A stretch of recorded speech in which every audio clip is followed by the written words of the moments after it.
Welcome मोअज़्ज़ज़ ख़वातीन हज़रात, उम्मीद है आप ठीक ठाक होंगे। ज़ाहिर है ठीक ठाक हैं तभी आप लेक्चर सुन रहे हैं। तो उम्मीद है कि अब आपको कुछ मेरी आवाज़ सुनने की आदत हो गई होगी। तो इंशाल्लाह आइंदा हम साथ चलते रहेंगे तो ज़रा ज़्यादा बेहतरी हो जाएगी। तो आज हम डिस्कस करेंगे फ़िज़िक्स की ब्रांचेस और साथ में थोड़ी सी बात करेंगे फ़िज़िक्स की इम्पोर्टेंस की। तो फ़िज़िक्स की ब्रांचेस वैसे तो इतनी ज़्यादा हैं कि शायद एक नशिस्त में इनको डिस्कस करना पॉसिबल ना हो सके, लेकिन चूंकि हम आपके सिलेबस के हवाले से बात करेंगे इसलिए हम आपके पहले मरहले में उन ब्रांचेस को डिस्कस करते हैं जो आपके सिलेबस में आपकी फ़िज़िक्स की बुक में मौजूद हैं। ये पहले ही टॉपिक में इंट्रोडक्शन टू फिज़िक्स 1.1 टॉपिक में लेफ़्ट साइड पे ये ब्रांचेस मौजूद हैं। तो मैं यहाँ पे ओवरव्यू करता जाता हूँ, नोट्स ग्रुप में शेयर कर दिए जाएंगे। तो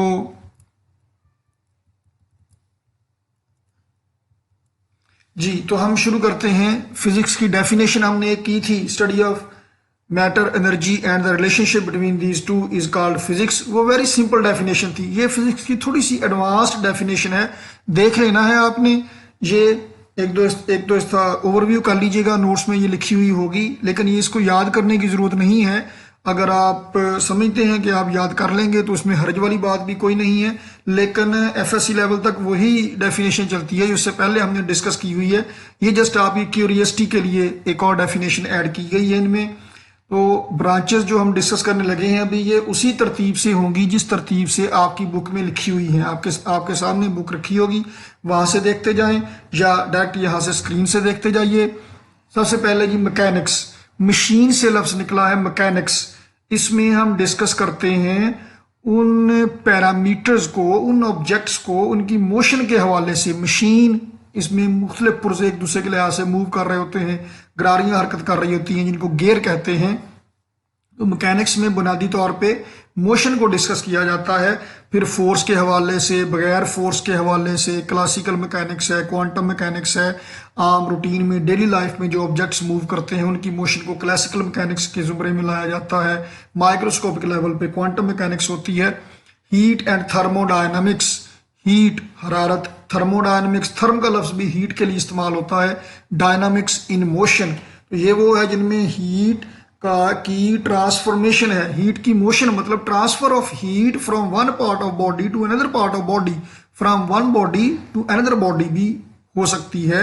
एक ही जिस्म में एक हिस्से से दूसरे हिस्से तक या मुख्तलिफ अजसाम के दरमियान ट्रांसफर ऑफ हीट को डिस्कस करना हीट एंड थर्मोडायनामिक्स कहलाता है। हमारे फर्स्ट ईयर के सिलेबस में आखिरी चैप्टर है एक पूरा इसका, और आपके सिलेबस में जो चैप्टर नंबर 3 से onward, chapter number 3, 4, 5, 6 fluid dynamics आ जाएगा, वो अलग हो जाएगा। 3, 4, 5, उसके बाद 7, 8 ये मैकेनिक्स के चैप्टर हैं। थर्मोडायनामिक्स आखिरी चैप्टर है। इलेक्ट्रोमैग्नेटिज्म, इलेक्ट्रिक फील्ड और मैग्नेटिक फील्ड इसमें डिस्कस किए जाते हैं।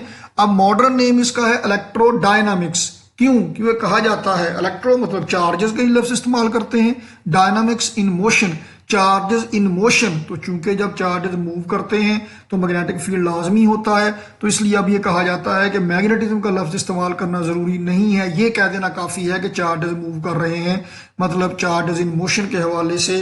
तो इलेक्ट्रिक फील्ड, मैग्नेटिक फील्ड, इनका आपस में ताल्लुक ये इलेक्ट्रोमैग्नेटिज्म में आता है। मैक्सवेल का खासा काम है इसमें, मैक्सवेल थ्योरी हम पढ़ेंगे सेकंड ईयर में जाके, जहाँ से इलेक्ट्रोडायनामिक्स, इलेक्ट्रोमैग्नेटिज्म की बुनियादी जो थ्योरीज है उनमें आता है। ऑप्टिक्स, आप जो स्क्रीन को देख रहे हैं ये देखना ऑप्टिक्स है, जिसमें लाइट, इलेक्ट्रोमैग्नेटिक एनर्जी जिसका ताल्लुक देखने के हवाले से है, विजन के हवाले से है, वो reflection, refraction, total internal reflection, diffraction, polarization, ये हमारे सिलेबस में 9वां 10वां चैप्टर ऑप्टिक्स के हवाले से है। साउंड वेव, साउंड एनर्जी है। देखिए ऑप्टिक्स क्या है, डेफिनेशन इसकी। ऑप्टिक्स में आप लाइट को डिस्कस करते हैं। लाइट क्या है? वो एनर्जी जो आपकी आंख में देखने का एहसास पैदा करे। लाइट, रोशनी, एक तो पाकिस्तानी कहते हैं लाइट आ गई लाइट चली गई, ये वो नहीं। लाइट रोशनी, हर इलेक्ट्रोमैग्नेटिक वेव रोशनी नहीं है।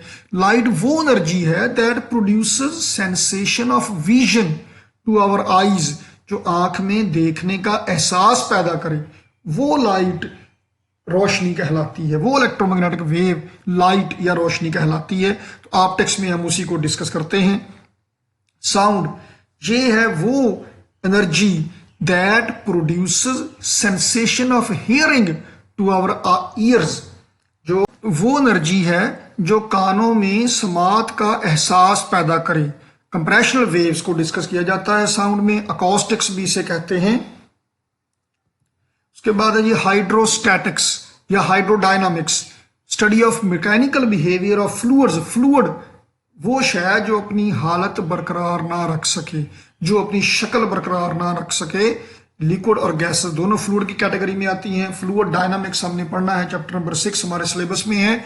तो ये हाइड्रोडायनामिक्स या हाइड्रोस्टैटिक्स, हाइड्रो का लफ्ज पानी के लिए इस्तेमाल करते हैं। अगर सॉलिड बॉडीज को फ्लूइड में इमर्स कर दिया जाए, फ्लूइड में डिप कर दिया, डुबो दिया जाए, तो फिर वहां पे उनका जो बिहेवियर है उसको स्टडी करना ये कहलाता है। स्पेशल थ्योरी ऑफ रिलेटिविटी 1905 में एल्बर्ट आइंस्टाइन ने पेश की, और ये one of the fundamental theories हैं जिन्होंने मॉडर्न फिजिक्स की बुनियाद रखी। स्पेशल का लफ्ज क्यों इस्तेमाल किया जाता है? रिलेटिविटी, रिलेटिव टू, ये वो थ्योरी है जिसमें आप डिस्कस करते हैं उन पार्टिकल्स की वेलोसिटीज को जिनकी वेलोसिटी ऑफ लाइट के करीब करीब है। Relative to speed of light, special मतलब स्पीड ऑफ लाइट के करीब करीब जो वेलोसिटीज हैं उनको डिस्कस किया जाता है। सेकंड ईयर में चैप्टर नंबर 19 हम जाके पढ़ेंगे इंशाल्लाह। तकरीबन 40% चैप्टर स्पेशल रिलेटिविटी पे मुश्तमिल होगा। जनरल रिलेटिविटी 1915 में general theory of relativity Albert Einstein ने ही पेश की। ये ग्रेविटी को डील करती है, ग्रेविटेशनल फील्ड को डील करती है। ये स्पेशल रिलेटिविटी, जनरल रिलेटिविटी दोनों में फ्रेम्स ऑफ रेफरेंस की बात की जाती है। फर्स्ट ईयर में फ्रेम ऑफ रेफरेंस का जिक्र करेंगे इंशाल्लाह चैप्टर नंबर 3 में जाके।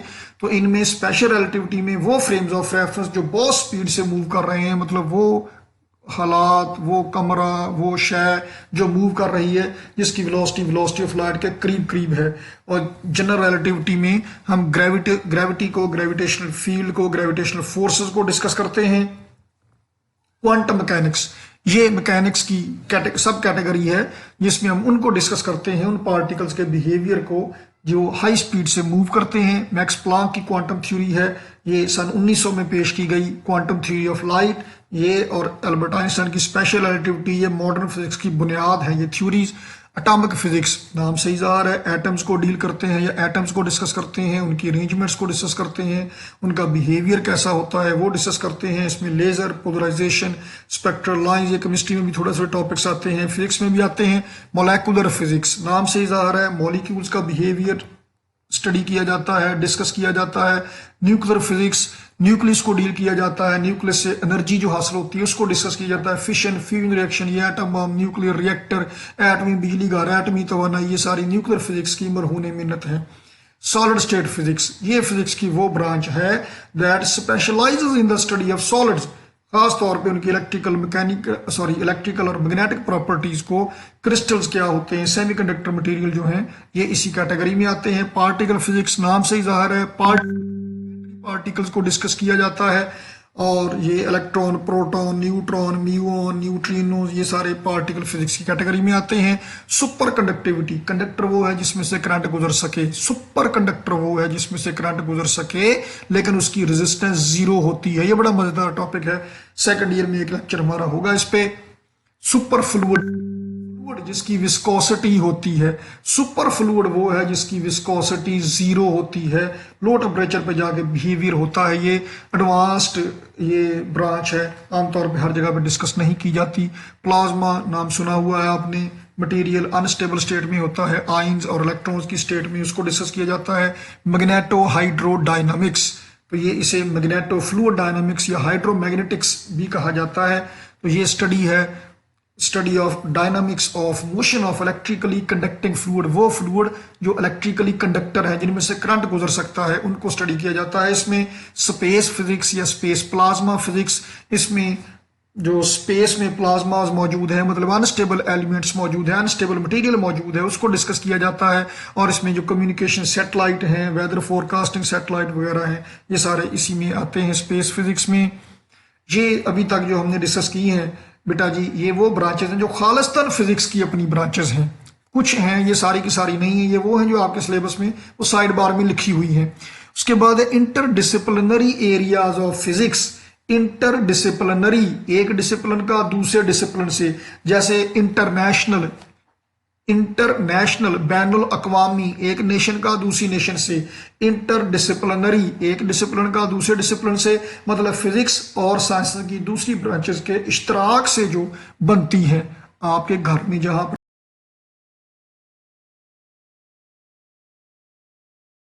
जी, तो आपके घर में कुछ दीवारें ऐसी हैं जो खालिस्तान आपकी अपनी हैं, और कुछ दीवारें ऐसी हैं जो आपकी पड़ोसियों के साथ साझी हैं। एक साइड आपकी तरफ है, दूसरी पड़ोसियों की तरफ है। ऐसे ही फिजिक्स में कुछ ब्रांचेस तो ऐसी हैं जो खालिस्तान फिजिक्स की अपनी है, और कुछ ऐसी हैं जो ब्रांचेस के इश्तराक से बनी हुई हैं। ये इंटरडिसिप्लिनरी एरियाज ऑफ फिजिक्स हैं। तो इनमें सबसे पहले एस्ट्रोफिजिक्स, एस्ट्रोलॉजी और फिजिक्स के इश्तराक से बनी हुई है। तो इसमें जैसा कि स्क्रीन पे आपको तीसरी लाइन नजर आ रही होगी, celestial objects, celestial bodies, galaxy, star, planets, फल्कियात और फिजिक्स के इश्तराक से, इंटरस्टेलर मीडियम, कायनाती फल्कियाती लेवल पे, ये एस्ट्रोफिजिक्स है। बायोफिजिक्स, बायोलॉजी और फिजिक्स के इश्तराक से, जब आप लिविंग ऑर्गेनिजम्स का फिजिक्स वाले जब इनको स्टडी करते हैं, nano technology, bio engineering, agrophysics और बायोकेमिस्ट्री वगैरह, ये सारी बायोफिजिक्स की कैटेगरी में आती हैं। केमिकल फिजिक्स, ये केमिस्ट्री और फिजिक्स के इश्तराक से बनी होगी। इसके बाद इंजीनियरिंग फिजिक्स, जब आप मैथमेटिक्स, फिजिक्स, इंजीनियरिंग इकट्ठी करते हैं और वो स्ट्रक्चर डिज़ाइन करते हैं by using basic laws of physics, तो ये इंजीनियरिंग फिजिक्स बन जाती है। जियो फिजिक्स, ये जियो चैनल वालों की नहीं है, जियो जियो जियो, जियोलॉजी, जमीन, जियोलॉजी और फिजिक्स के इश्तराक से जो ब्रांच बनती है, ये जिसमें सिस्मोलॉजी, जलजिला पैमाई और मेट्रोलॉजी वगैरह इसमें शामिल है। ये महकमा मौसमियात वाले जो हैं, ये जलजिला पैमा, मेट्रोलॉजी, महकमा मौसमियात वाले जो हैं, ये जियो फिजिक्स बनती है। मेडिकल फिजिक्स, तो जब फिजिक्स के इश्तराक से मेडिकल साइंस में ये जो इंस्ट्रूमेंटेशन है, जितनी भी मेडिकल साइंस में जो फिजिक्स वाले प्रोवाइड करते हैं, ब्लड प्रेशर मेजर करने के लिए instrument, ECG, x-ray, radiation therapy वगैरह वगैरह। Physical oceanography, it is the study of physical conditions and physical processes within the oceans, वो जो ओशंस पे प्रोसेस हो रहे हैं, एनर्जी के रिसोर्स जिनको आप इस्तेमाल कर सकते हैं, करते हैं, ये फिजिकल ओशनोग्राफी है। And very interesting physics of music, music कैसे बजता है, म्यूजिक कैसे चलता है, म्यूजिकल इंस्ट्रूमेंट कैसे काम करते हैं। हमारे सिलेबस में 8वें चैप्टर में एक टॉपिक है, उसमें हम आपको इंशाल्लाह गिटार बजाना, सितार बजाना, बांसुरी बजाना, म्यूजिकल इंस्ट्रूमेंट्स आपको हैंडल करना सिखाएंगे। तो उनसे आप कैसे सुर निकलते हैं, वो सुर, फ्रीक्वेंसी, हारमोनिक्स कैसे चेंज करते हैं, म्यूजिकल साउंड कैसे पैदा होती है, ये इंशाल्लाह हम सीखेंगे आगे जाके। यहाँ तक वो ब्रांचेस हैं जो आपके सिलेबस में मौजूद हैं। अब कुछ ब्रांचेस आगे होंगी जो कि आपके सिलेबस में नहीं है, लेकिन कभी कभार आपको 2 साल में एफएससी के दौरान इनकी ज़रूरत पड़ेगी, तो वो यहाँ पे ऐड कर दी गई हैं, ताकि जब ज़रूरत पड़े तो आप यहाँ से देख लीजिए। मोलेकुलर फिजिक्स, मॉलिक्यूल्स को मोलेकुलर बायोफिजिक्स, जब ये फिजिक्स किसी हद तक बायोलॉजी और मॉलिक्यूलर बायोलॉजी इनके इश्तराक से जो बनी है। ये कंडेंस्ड मैटर फिजिक्स, जब मैटर कंडेंस्ड स्टेट में, ज़्यादा डेंसिटी वाली स्टेट में मौजूद होता है, उस वक्त इनको स्टडी करना कंडेंस्ड मैटर फिजिक्स होता है। कॉस्मोलॉजी, ये जो पूरी यूनिवर्स की एक्सपेंशन है, बिग बैंग थ्योरी है और ओरिजिन यूनिवर्सिटी का स्ट्रक्चर कैसा है, स्पेस एंड टाइम, इस सब को कॉस्मोलॉजी के में डिस्कस किया जाता है। क्रायोजेनिक्स, जब आप वेरी एक्सट्रीमली लो टेम्परेचर पे मटेरियल की प्रॉपर्टीज को स्टडी करते हैं, ये क्रायोजेनिक्स कहलाता है। फ्लूइड मैकेनिक्स हमारे सिलेबस में 6ठा चैप्टर है, फ्लूइड्स इन मोशन। आपने मैट्रिक में फ्लूइड स्टैटिक्स पढ़ा होता है, पास्कल लॉ, आर्चिमीदेस प्रिंसिपल। अब उससे आगे फ्लूइड डायनामिक्स, फ्लूइड मैकेनिक्स चलती है। मैथमेटिकल फिजिक्स, जो मैथमेटिकल टेक्निक्स हैं प्रॉब्लम सॉल्यूशंस की फिजिक्स में, वो मैथमेटिकल फिजिक्स उनको डील करती है। स्पेक्ट्रोस्कोपी, आप स्पेक्ट्रम को एनालाइज करते हैं, स्पेक्ट्रम प्लस स्कोप, स्पेक्ट्रम को देखना, ये स्पेक्ट्रोस्कोपी में है। और ये केमिस्ट्री में भी ये ब्रांच मौजूद है, केमिस्ट्री वाले भी पढ़ते हैं, फिजिक्स वाले भी पढ़ते हैं। स्टैटिस्टिकल मैकेनिक्स, ये वो ब्रांच है फिजिक्स की जिसमें आप स्टैटिस्टिकल एनालिसिस करते हैं। देखिए मॉलिक्यूल्स हैं, किसी कंटेनर में मौजूद है, किनेटिक थ्योरी ऑफ गैसेस आपने पढ़ी हुई है। आप कहते हैं जी एन मॉलिक्यूल है, वो एन कितने हैं, तादाद का तो पता ही नहीं। तो जब आप उनकी एवरेज वैल्यू निकालेंगे, फिर वो एवरेज नहीं मीन वैल्यू बनती है। ये स्टैट मैकेनिक्स में आता है, जिसमें हमें एक्चुअल तादाद का पता ही नहीं होता, हम गिनती नहीं करते, हम शुमार करते हैं, मतलब हम अंदाज़ा लगाते हैं। तो ये कुछ ब्रांचेस हैं जो हम इनको डिस्कस करेंगे ये की है हमने। उसके बाद अब हम शुरू करते हैं फिजिक्स की इम्पोर्टेंस क्या है, कहाँ कहाँ पे फिजिक्स शुरू होती है। तो किसी ज़माने में अजीज़ा ने मन ये समझा जाता था कि फिजिक्स तो अब पूरी हो गई, लेकिन ऐसा भी शायद नहीं है। वो अभी हम डिस्कस करेंगे कि फिजिक्स की इम्पोर्टेंस क्या है। जी, तो अजीज़ा ने मन अभी हम बात कर रहे थे फिजिक्स की ब्रांचेस की। फिजिक्स की ब्रांचेस को डिस्कस करके इतना तो आइडिया हो गया कि कहाँ कहाँ पे फिजिक्स एप्लीकेबल है। इससे पिछले लेक्चर में हम ये बात भी डिस्कस करके आए हैं कि मैटर को, एनर्जी को और इनके रिलेशनशिप को स्टडी करना फिजिक्स है। तो कहाँ कहाँ पे आपको मैटर मिलेगा, एनर्जी मिलेगी, पूरे यूनिवर्स में इनके सिवा तो और कुछ है नहीं, इसलिए हर जगह पे ही फिजिक्स एप्लीकेबल है। तो अब हम तुमसे डिस्कस ये करते हैं कि अहमियत क्या है फिजिक्स की। देखिए, एक ज़माना ऐसा था 19th सेंचुरी, सन 1890, 92, 93, 97, 98 तक, जब तक फिजिक्स, उस दौर को क्लासिकल फिजिक्स के नाम से मौसूम किया जाता है। और वहाँ तक ये समझा जाता था कि जितना कुछ एक्सप्लोर होना था फिजिक्स में हो गया, जो कुछ डिसाइड होना था हो गया, जितने लॉज डेवलप होने थे हो गए, अब कोई नई बात दरियाफ्त होने वाली नहीं रह गई है। लेकिन सन 1900 में मैक्स प्लांक की क्वांटम थ्योरी ऑफ लाइट पेश होती है। उसके बाद सन 1905 में, अर्ली 20th सेंचुरी की बात है, 1905 में special theory of relativity presented by Albert Einstein. ये दो थ्योरी ऐसी थी, क्वांटम थ्योरी और स्पेशल रिलेटिविटी, इनकी अभी हम फिजिक्स की ब्रांचेस में बात कर चुके हैं। ये वो थी जिन्होंने पिछली पूरी साइंस में तो तहस नहस करके रख दिया, जिन्होंने नए आइडियाज की बुनियाद रखी। और यहाँ से फिर एक फिजिक्स में खास तौर पे बिल्कुल ही नई दुनिया की शुरुआत होती है यहाँ से। और अब पता चला कि वो जो लॉज जितने पहले डिस्कस किए जा चुके थे, जितने फॉर्मूलाज डिस्कस हुए थे, वो तो सारे इन कुछ सिचुएशंस में जो थ्योरीज में डिस्कस की गई हैं, और जिनको जैसे जैसे हमारी बात आगे चलेगी, सिलेबस आगे चलेगा, हम डिस्कस करते जाएंगे इंशाल्लाह, कि वहां पे तो वो सिचुएशन एप्लीकेबल ही नहीं। वो जो कहा जाता था कि 1 मीटर सबका, सबके लिए 1 मीटर है, वो 1 सेकंड सबका 1 सेकंड है, सबके लिए बराबर है, वो तो ना 1 मीटर सबके लिए 1 मीटर है, ना 1 सेकंड सबके लिए 1 सेकंड है, ना ही 1 किलोग्राम सबके लिए 1 किलोग्राम है। वो तो सारा कुछ डिपेंड करता है कि मेजरमेंट लेने वाला कौन है, कहाँ है, कैसा है और किस मूड में है, किस हालत में है, रिजल्ट सारा उस पर डिपेंड करता है। तो इसका मतलब ये है कि हमारे फिजिक्स में एक बहुत ही रिनाउंड फिजिसिस्ट है कार्ल सेगान। उनका कहना है कि something somewhere incredible is yet to be discovered. कहीं ना कहीं कुछ ना कुछ हैरानकुन ऐसा है जो अभी भी दरियाफ्त करने के काबिल है। जो अभी तक दरियाफ्त नहीं किया गया, उसे कौन दरियाफ्त करेगा? मैं करूंगा या आप करेंगे? और तो कोई नहीं करेगा। मतलब कि अब भी बहुत कुछ ऐसा है जिसे डिस्कस किया जाना बाकी है। तो अब वो जो सन 1898-99 तक का जो दौर था, वो क्लासिकल फिजिक्स का दौर कहलाता है, और अब जो दौर है ये मॉडर्न फिजिक्स का दौर कहलाता है। तो वो जो मैकेनिक्स थी वो क्लासिकल मैकेनिक्स कहलाती है, और अब जो मैकेनिक्स है ये क्वांटम मैकेनिक्स कहलाती है।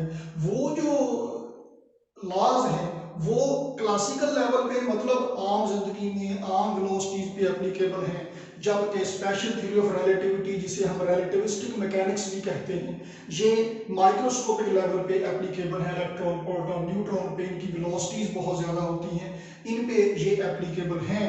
तो अब आप देखेंगे फिजिक्स की पर्टिकुलरली ब्रांचेस इतनी ज्यादा हैं कि एक सांस में इनका नाम लेना भी पॉसिबल नहीं है। कुछ ब्रांचेस को हमने टच किया आपके सिलेबस के हवाले से, कुछ जो भी थोड़ी देर पहले नोट्स हमने डिस्कस किए, उनमें कुछ ब्रांचेस ऐसी भी थी जो कि आपकी बुक में नहीं है, लेकिन जो आइंदा इस्तेमाल होने वाली हैं, जैसे हमारी थोड़ी देर पहले बात हो गई। तो आप देखें कि वक्त के साथ साथ किसी भी सब्जेक्ट में, किसी भी ब्रांच ऑफ साइंस में रेवोल्यूशन इतना ज्यादा आता जाता है, तरक्की कितनी होती जाती है कि आज से काफी अर्सा पहले अमेरिका में एक सदर कत्ल होता है, जॉन एफ कैनेडी। और उसके कत्ल की खबर 3 महीने बाद मुत्तहिदा हिंदुस्तान में बरसगीर में पहुंचती है। इतनी कम्युनिकेशन स्लो होती थी। लेकिन अब क्या होता है, दुनिया के किसी हिस्से में जंग लगी हो, हम बैठ के अपने टीवी पे लाइव देखते हैं। दुनिया के किसी हिस्से में, बल्कि होता यह है कि हम सुबह को सो के उठते हैं, इंग्लैंड से, अमेरिका से किसी रिलेटिव का फोन आता है कि आपके गांव में ये फलां वाक़या हो गया, आपके शहर में ये फलां वाक़या हो गया।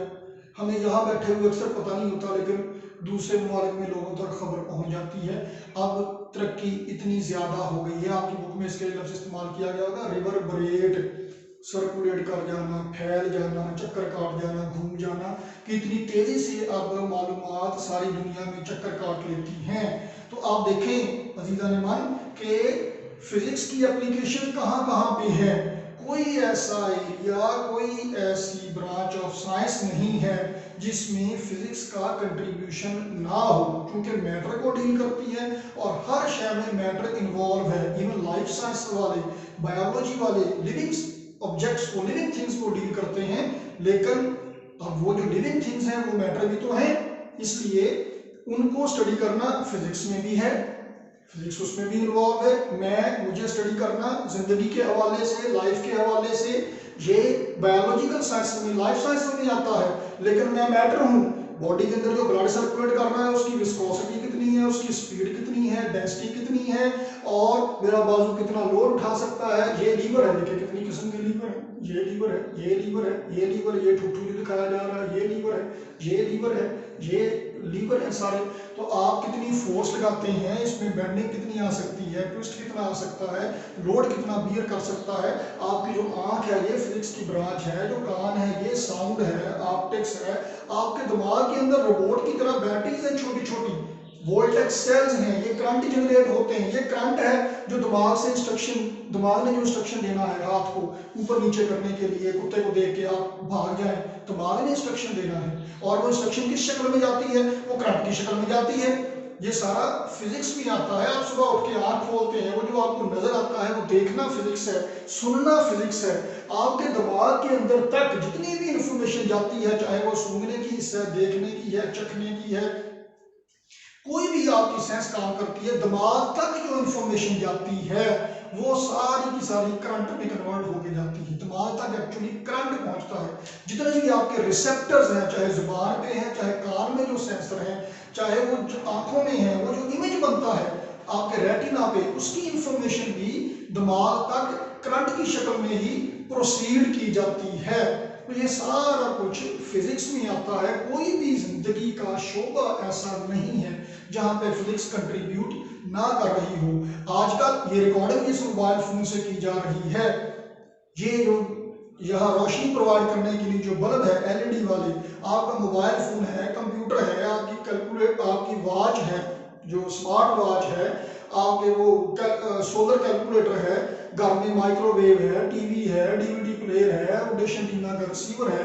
ये सारा कुछ आजकल तो इलेक्ट्रॉनिक्स के बगैर आपकी मोटरसाइकिल, गाड़ी, घड़ी, कैलकुलेटर के तक कोई शय इलेक्ट्रॉनिक गैजेट के बगैर बिल्कुल नामुकम्मल है। और ये सारा कुछ किसकी बदौलत है जी? फिजिक्स की बदौलत है। और ये इसमें है क्या, ये जितने भी इलेक्ट्रॉनिक्स है, आपका मोबाइल फोन 40,000 का, 50,000 का, इवन कोई सैमसंग का या एप्पल का 1.5 लाख का फोन है, उसमें क्या शय इन्वॉल्व है? सेमीकंडक्टर्स इन्वॉल्व है। सिलिकॉन कहाँ से मिलती है आपको? सिलिकॉन रेत की ट्रॉली 4500 की मिलती है आजकल हमारे यहाँ से, और वो सारी ट्रॉली जो भरी हुई है वो क्या है? सैंड।